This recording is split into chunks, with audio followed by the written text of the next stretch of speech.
Hey everyone, welcome back to our channel. If you're new here, please subscribe. I'd really love that. And if you're returning, how are you today? In today's video, I want to talk about something that inspired me. I'm going to look for a book that I have been hearing about a lot lately, and it's called 1 Second After. My husband has read it and he lent it to a friend at work and he didn't get it back.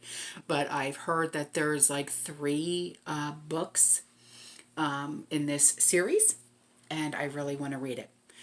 And my husband gave me like the gist of what it's about, and it's about EMPs. So I became interested in EMPs and I'm like, could that really happen? So I started researching. And I think it's something that we should talk about. I really do. Now, there are a lot of hardcore preppers that say, yes, an EMP can happen. But can it? Leave comments, please. I want to hear from each of you. Do you think yes, no, or are you unsure? And then please say why you say yes or why you say no or why you're unsure. I myself think it is possible. I really do. But not in the solar way. I think it'll be the nuclear way. And I'll get into that in a few minutes. Okay. Now, what is an EMP, or an electromagnetic pulse? What is it? It comes from one of the four fundamental forces of nature, electromagnetism. Electromagnetism is the interaction between charged particles that create electricity and magnetism that force attract objects or pushes them away. Think like a quick electrical surge, like when we have like a freak power outage, something like that. Okay, that's how I see it. Okay, I could be wrong, but that's what I think of when I think of something like that. Okay, now EMPs generally have little direct effect on the human body. Okay.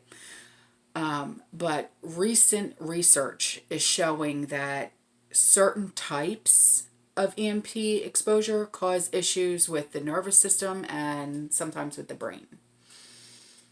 EMP affects electronics, obviously. Okay, that's why I've seen like little gadgets being sold saying, oh, this can, stop this and stop that, and, Now, it affects with coupling, short circuits, and serious physical damage to electronics. Okay. Now, the U.S., I found this interesting. I had no idea about this. I thought it was really cool. The U.S. has actually 3 power grids. I was like, what? I had no clue. And they run most of the energy. There's one, the Western, the Eastern, and then Texas has its own. I was like, really? I had no idea. And they're all interconnected and they run most of America's power. And I was like, holy cow, that's really cool, but I had no idea. Now, as far back as I think it was 2012, I think I read, the National Research Council found that current configuration with its outdated infrastructure and operational protocol makes our power grid like a sitting duck. Excuse me. And that's what's called, hang on, it's on the tip of my tongue, cascading failures. No. Yes. Yes, cascading failures, which is like a domino-like collapse. So, like a domino effect, like once one falls, okay. And that'll take out an entire power grid. So if you've got the western, the eastern, and then the one in Texas, it'll, you know what I mean?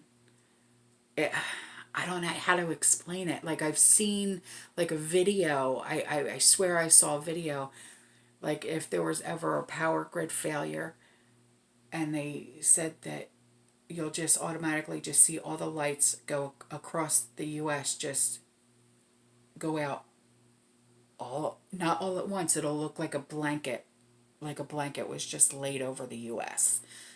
It was really strange. Yeah, I don't know. Anyway, the damage could take months or years to replace if this were to ever happen. And that would lead, I mean, you know, hundreds, millions of people, even like the entire country, really, in an indefinite blackout. Can you imagine?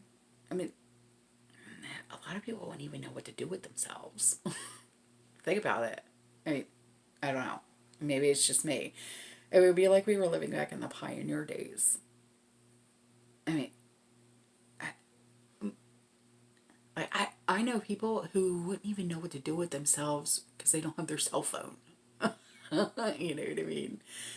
It's like get a hobby. But I'm just saying, you know, I mean, there's a lot of people that are like that, you know? I don't know. I mean, would you know how? I mean, I know I would, but, you know, there's a lot of people that wouldn't even know, like, what to do. So, anyway. So, where do EMPs come from? Well, natural resources from the earth, like earthquakes.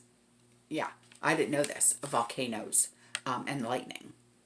So, yeah, those are, I had no clue. But reading and researching, which is what the one thing that I really love to do, this is what I found.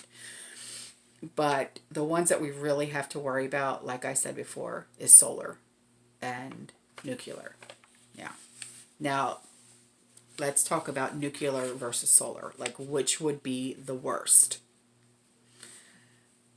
And they say that solar is by far the most threatening of the two, for no other reason than pure inevitability. But in my heart of hearts, I say nuclear. And the reason why I say nuclear, I mean, look who's over in North Korea, for crying out loud. That guy's been trying to take us out for how long? Or is it just me? I don't know. Huh. Is it? Okay. I mean, comments? Okay. So, why are EMPs so dangerous? Well, okay, just think about every aspect of your life, of my life. It's electricity. Okay. Just think. Everything. Everything is run on electric. Everything. Unless you live off grid, everything is run through electricity. There's nothing, everything has to get plugged in. Just think of it that way. Seriously. An EMP has the potential to seriously take out everything all at once and keep them out for a very long time. Right? Our personal finances will be affected. The national economy will be affected. Transportation of all sorts, with the exception of bicycles, will be affected. Okay? I mean, unless you have a car that's like more than 20 years old, it's going to be affected because all cars have computer chips in them. So, I mean, oil extraction and distribution lines will be disrupted. So, no more trains, planes, automobiles, ships, nothing. Our food chain will be disrupted.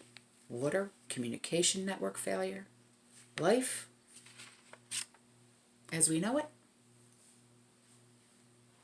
never the same. So, I mean, I can't wait to read those books, okay? Because you know me, I'm an avid reader. But,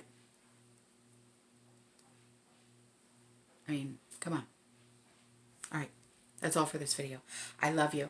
I'll see you in the next one. Stay safe. Stay positive. Have a great day.